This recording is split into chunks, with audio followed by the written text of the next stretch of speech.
అందరికీ నమస్కారం. ప్రభుత్వ పథకాల అప్డేట్స్ ముఖ్యంగా రైతు భరోసాకు సంబంధించి మన ఛానల్‌లో ఫుల్ వీడియోస్ అయితే వస్తుంటాయి. తప్పకుండా సబ్స్క్రైబ్ చేసుకోండి. వీడియోస్ అయితే లైక్ చేసి ఉండండి.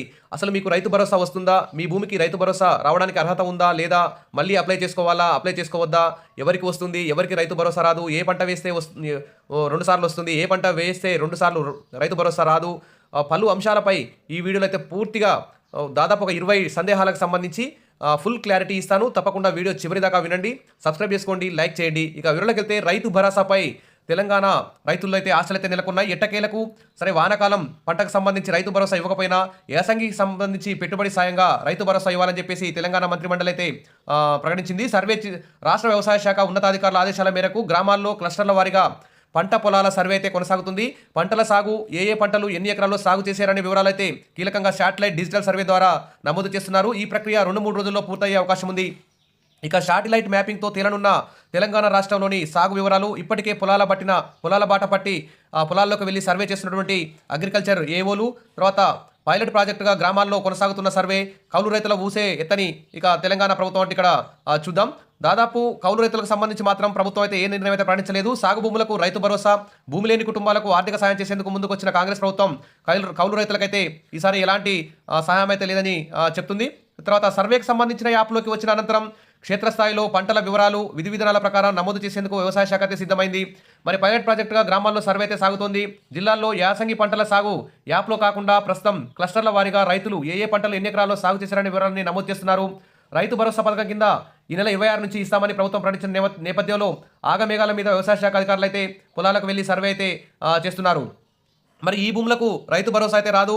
అర్హత లేని భూముల జాబితాను సిద్ధం చేస్తున్నటువంటి అధికారులు మరి గ్రామ పంచాయతీల్లో ఏ భూమిలో అసలు పంట వేసిన భూములు ఎన్ని, పంట వేయని భూములు ఎన్ని అనేటువంటి అన్ని కూడా గ్రామ పంచాయతీ ఆఫీస్లో పేపర్లో రాసి గోడ కతికిచ్చి డిస్ప్లే చేసేందుకు ప్రభుత్వం అయితే ఏర్పాట్లు చేస్తుంది. ఇక శాటిలైట్ సర్వే సపోర్టుతో సాగుకు ఉపయోగం లేని, పంట పండడానికి ఉపయోగం లేనటువంటి ల్యాండ్ భూముల వివరాలు కూడా సేకరించి మరి కొండలు, గుట్టలు, మైనింగ్ వెంచర్లపై కూడా ఆరా తీసి గ్రామ పంచాయతీలో ఇటు మున్సిపాలిటీల్లో ఆఫీసులో గోడపై అతికించాలని చెప్పేసి డిస్ప్లే చేయాలని చెప్పేసి ప్రభుత్వం అయితే ఆదేశించింది. దాదాపు గత బీఆర్ఎస్ ప్రభుత్వం ఇచ్చిన దానికంటే ఇప్పుడు 15 లక్షల నుంచి దాదాపు 40 లక్షల ఎకరాల వరకు రైతు భరోసా కట్ అయ్యే అవకాశం ఉందని తెలుస్తుంది. ఇక పారదర్శకత కోసమే మరి ఈ ఈ రైతు భరోసా కింద డబ్బులు వేసే ముందు మరి పారదర్శకత కోసము అవకతవకలకు పాల్పడకుండా అర్హత లేని వారికి ఈ డబ్బులు ఇవ్వకుండా ఇలా సర్వే చేస్తున్నామని చెప్తున్నారు. మరి ఈ భూములకైతే రైతు భరోసా రాదు. కొండలు, గుట్టలు, వెంచర్లు, మైనింగ్, గనులు, రోడ్లు, ప్రభుత్వం వివిధ పనుల కోసం సేకరించిన భూముల వివరాలు ఉంటాయని పేర్కొన్నారు. అలాంటి భూముల వివరాలను గ్రామాల వారీగా గ్రామ పంచాయతీ ఆఫీసులో నోటీస్ బోర్డుపై ఇక్కడ ప్రకటించాలని చెప్పేసి కూడా ప్రభుత్వం ప్రకటించింది. ఇలా చేయడం వల్ల ఎలాంటి గందరగోళం ఉండదని, ఏదైనా పొరపాటు జరిగితే చక్కదిద్దే అవకాశం ఉంటుందనే ఆలోచనతో ఈ నిర్ణయం తీసుకున్నట్టు తెలుస్తుంది. జనవరి 20 తర్వాత గ్రామాల వారీగా పంట పండడానికి అనుకూలంగా లేని భూముల వివరాలను పంచాయతీ ఆఫీసులో డిస్ప్లే చేయాలని అనుకుంటున్నామని చెప్పేసి అధికారులు అయితే చెప్తున్నారు. ఇక agriculture department, revenue department satellite survey ద్వారా ఆల్రెడీ రిపోర్ట్ కూడా చేస్తూనే ఉన్నారు. ఇక వ్యవసాయ శాఖ అధికారులు అయితే లెక్కలు పక్కాగా తీస్తున్నారు. సాగుకు యోగ్యంగా లేని భూముల వివరాలను సేకరించే సమయంలో శాటిలైట్ డేటాతో సరిపోల్చనున్నారు. సాగవుతున్న భూములేంటి, ఆ భూముల సర్వే నెంబర్లు ఏంటి, అందులో కొండలు, గుట్టలు, రోడ్లు, పడవ భూములు, ప్రభుత్వం సేకరించిన భూములు ఎక్కడెక్కడ ఉన్నాయనే కోణంలో ఈ సర్వే చేస్తున్నట్టు తెలుస్తోంది. ఈ వివరాలను హైదరాబాద్ శివార్లోని ఇక్రిసాట్ నుంచి కూడా తీసుకోవాలని ప్రభుత్వం యోచిస్తున్నట్టు సమాచారం. మరి అదేవిధంగా ఇక చూస్తే ప్లాట్లకు కూడా పెట్టుబడి సాయం అయితే ఇవ్వరు. రైతు భరోసాపై సర్కారు కఠినంగా వ్యవహరిస్తుంది. వెంచర్లుగా మారిన లక్షల ఎకరాలు కాబట్టి వీటన్నిటికి కూడా మరి ఇక్కడ రైతు భరోసా అయితే ఇవ్వరు.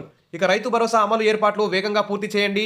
ఇప్పటికే ఆలస్యమైంది కాబట్టి ఖచ్చితంగా సర్వేని తొందరగా కంప్లీట్ చేసి వెంటనే జనవరి 26 నుంచి రైతుల ఖాతాల్లో మరి అమౌంట్ వేయాలి, రైతు భరోసా డబ్బులు వేయాలని చెప్పేసి మంత్రులు, ప్రభుత్వం అయితే చాలా స్పీడ్ అయితే పెంచింది. ఇక ఇందిరమ్మ ఆత్మీయ భరోసా అమలుకు చర్యలైతే వేగవంతం చేస్తున్నట్టు ప్రభుత్వం ప్రకటించడం పట్ల మరి అందరూ కూడా హ్యాపీగా ఉన్నారు. తర్వాత వ్యవసాయ యోగ్యం కాని భూముల వర్గీకరణను మండలాల వారీగా, గ్రామాల వారీగా భూముల విస్తీర్ణాలు, సర్వే నెంబర్ల వారీగా సమర్పించడానికి అధికారుల వద్ద గల సమాచారాన్ని తీసుకోవాలన్నారు. ప్రభుత్వం కూడా రెవెన్యూ, వ్యవసాయ శాఖ వారి సేవలు వినియోగించుకొని గ్రామాల వారీగా, పట్టణాల వారీగా సర్వే చేసి అలాంటి భూములను నిర్ధారణ చేసి గ్రామ పంచాయతీలో అతికించాలని చెప్పేసి చెప్పారు. దాదాపు మరి ఇంతకుముందు అయితే 1.52 కోట్ల ఎకరాలకు రైతు భరోసా వస్తే ఈసారి 1 కోటి ఎకరాలకు మాత్రమే రైతు భరోసా వచ్చే అవకాశం ఉన్నట్లు తెలుస్తుంది. సరే ఏదేమైనా చాలా వరకు కోతలు అయితే ఉండే అవకాశం ఉంది. ఇక ఎకరాకు 12,000 ఇస్తామంటే కోతలు అంటారా అంటూ ప్రతిపక్షాలపై మంత్రి తుమ్మల ఫైర్ అయితే అవుతున్నారు. ఎన్నికల హామీలో భాగంగా 15,000 ఇస్తామని చెప్పి 12,000 ఇవ్వడం ఏంటని ప్రజలైతే ప్రభుత్వాన్ని ప్రశ్నిస్తున్నారు. సరే ఏది ఏమైనా ఇక సంక్రాంతి లోపే రైతు భరోసా ఇవ్వాలని చెప్పేసి అనుకున్నా కానీ మరి ఈ సర్వే వల్ల ఇంకా ఆలస్యం అయ్యే అవకాశం ఉంది. మరి తెలంగాణ రైతు భరోసాకు మరి దరఖాస్తు చేసుకోవాలా, కొత్తగా మరి భూమి రిజిస్ట్రేషన్ చేసుకున్న వారికైతే ఇంతవరకు మరి రైతు భరోసాకు అప్లై చేసుకోవడానికి ఆప్షన్ అయితే ఇవ్వలేదు. మరి కొత్తగా భూములు కొనుక్కొని రిజిస్ట్రేషన్ అయిన వారు కూడా మరి రైతు భరోసాకు అప్లై చేసుకోవడానికి వెంటనే ఆప్షన్ ఇవ్వాలని కూడా ప్రభుత్వాన్ని అయితే ప్రజలు డిమాండ్ చేస్తున్నారు. ఇక తెలంగాణ రైతు భరోసాకు దరఖాస్తు చేసుకోవాలా, కొత్త విధి విధానాలకు సంబంధించి 10 ముఖ్యమైన విషయాలు ఇక్కడ తెలుసుకుందాం. ఇక్కడ చూస్తే రైతు భరోసా పథకం అనేది రేవంత్ రెడ్డి నేతృత్వంలోని తెలంగాణ ప్రభుత్వం ప్రవేశపెట్టిన పంట పెట్టుబడి సాయం, వ్యవసాయ పెట్టుబడుల భారాన్ని తగ్గించడానికి ఈ రైతు భరోసా అయితే ఉపయోగపడుతుంది. ఎకరానికి 12,000, ఒక్కొక్కటి 6,000 చొప్పున 2 విడతలుగా అంటే ఎకరానికి 6,000 చొప్పున 2 విడతలుగా 12,000 వేస్తారు. మరి ఎవరు అర్హులు అంటే వ్యవసాయ యోగ్యమైన భూమికి మాత్రమే ఈ సహాయం అందించబడుతుంది. ఎప్పుడు ప్రారంభిస్తారంటే జనవరి 26, 2025న ప్రారంభమవుతుంది. మరి ఒక ఎకరం, ఒక గుంట నుంచి 100 ఎకరాలపై ఎంత భూమి ఉన్నా కానీ అందరికీ వేస్తారు. ప్రతి పేద రైతులకు వేస్తారు. ఇన్కమ్ ట్యాక్స్ చెల్లించేటువంటి ఉద్యోగులకు, కార్మికులకు, బిజినెస్ మ్యాన్లు అందరికీ ప్రతి ఒక్కరికి కూడా ఎలాంటి ఆంక్షలు లేకుండా ప్రతి ఒక్కరికి ఈ వ్యవసాయ యోగ్యమైన భూమికి వెళ్ళిన ప్రతి ఒక్కరికి కూడా సర్వే ద్వారా ఈ రైతు భరోసా పథకం అయితే అమలు చేయబడుతుంది. ఇంకా అన్ని సాగు భూములకు సహాయం ఈ పథకం కింద అన్ని వ్యవసాయ యోగ్యమైన భూములకు వర్తిస్తుంది. యాజమాన్య పరిస్థితులపై ఎటువంటి పరిమితులు అయితే లేవు. వ్యవసాయేతర భూములకు మాత్రం కొండ ప్రాంతాలు, గుట్టలు, రాళ్ళు, రప్పలు, రియల్ ఎస్టేట్ వెంచర్లకు మాత్రం ఇది వర్తించదు. మళ్ళీ దరఖాస్తు చేయాల్సినటువంటి అవసరం కూడా లేదు. కాబట్టి గతంలో ఎవరికైతే రైతు భరోసా వచ్చిందో వారందరి వివరాలు ఆటోమేటిక్గా తీసుకొని వేయడం జరుగుతుంది. ఇక ఇందిరమ్మ ఆత్మీయ భరోసా పథకం భూమి లేని వ్యవసాయ కార్మిక కుటుంబాలు ఆదుకోవడానికి ఒక మంచి పథకం అని చెప్పుకోవచ్చు. మరి భూసేకరణ రికార్డుల్లో గతంలో జరిగిన అవకతవకలను పరిష్కరిస్తూ అర్హులైన భూములకు మాత్రమే లబ్ధి చేకూరేలాగా అధికారులు అయితే ఏర్పాట్లు అయితే చేస్తున్నారు. మరి ఎట్లాంటి భూమికి ఈ రైతు భరోసా వస్తుందంటే సాగు భూములకు మాత్రమే వస్తుంది. తర్వాత తెలంగాణ వాసులు మరియు రాష్ట్రంలో భూమిని కలిగి ఉన్న వారికి మాత్రమే ఈ రైతు భరోసా వస్తుంది. ఇక భూమి లేని వ్యవసాయ కార్మికులకు 12,000 ఇస్తారు. ఇక డైరెక్ట్గా వారి అకౌంట్లోనే ఎకరం ఫస్ట్ గుంట ఉన్న వారికి, తర్వాత ఎకరం, 2 ఎకరాలు, 3 ఎకరాలు, ఈ విధంగా ఆరోహణ పద్ధతిలో క్రమక్రమంగా ఈ రైతు భరోసా అమౌంట్ అయితే మీ అకౌంట్లో పడతాయి.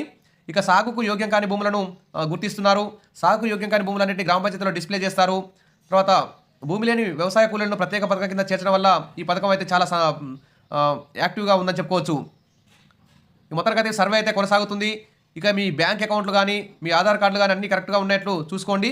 కాబట్టి ఈ 15,000 ఇస్తామని 12,000 ఇవ్వడం పట్ల కొంత రైతులు అసంతృప్తి ఉన్నప్పటికీ సరే ఎంతో కొంత మరి అనుకున్న టైంకి ఈ వేసంగి పంటకు ఖచ్చితంగా పెట్టుబడికి ఉపయోగపడే విధంగా డబ్బులు వెంటనే అకౌంట్లో వేయాలని చెప్పేసి రైతులందరూ కూడా కోరుకుంటున్నారు.